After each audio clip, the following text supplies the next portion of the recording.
ஆண்டவர் நம்மளை என்ன செஞ்சிருக்கிறார்? ரத்தத்தை சிந்தி கழுவி விலைக்கிரயம் கொடுத்து வாங்கிட்டார். இப்போ நீங்களும் நானும் அவருடைய எஜமானுக்கு கீழே என்ன செய்கிறோம்? ஒரே ஆடுகளாக, ஒரே சரீரமாக, ஒரே மந்தைக்கு என்ன செய்கிறோம்? இருக்கிறோம். இப்போ நமக்கு சில குறைகள் வருமா? சில பிரச்சனைகள் வருமா? வரும், அப்படி தானே?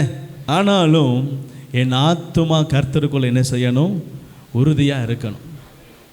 ஏன்னா என்னை அழைத்த எஜமா என்னை தினந்தோறும் விசாரிக்கிறார்.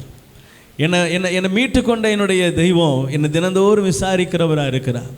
நான் தினந்தோறும் அவரை நோக்கி பார்க்கும்போதெல்லாம் அவர் என்னோடு கூட என்ன செய்கிறார்? பேசுகிறவராக இருக்கிறார். நீங்கள் என்ன நோக்கத்தோடு பைபிளை திறந்தாலும் அந்த நோக்கத்துக்கு உண்டான வார்த்தையை கர்த்தர் என்ன செய்கிறார்? உங்களுக்கு நேராக கொடுக்கிறார். அவர் தினந்தோறும் என்னை நடத்துகிறார். அவர் என் மேலே கண்ணை வச்சு எனக்கு ஆலோசனை சொல்கிறார். நடக்க வேண்டிய வழியை எனக்கு காட்டுறார். டெய்லி உங்களை ஆண்டவர் என்ன செய்கிறாரு? வழி நடத்துகிறார். வார்த்தையை காமிச்சு நடத்துகிறார். வசனத்தை கொடுத்து நடத்துகிறார்.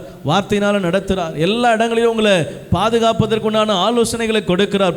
போகாத என்ற கட்டளைகளை கொடுக்கிறார். சில இடங்களில் தடை செய்கிறார். அநேக காரியங்களை நம்ம வாழ்க்கையில் என்ன செய்கிறார்?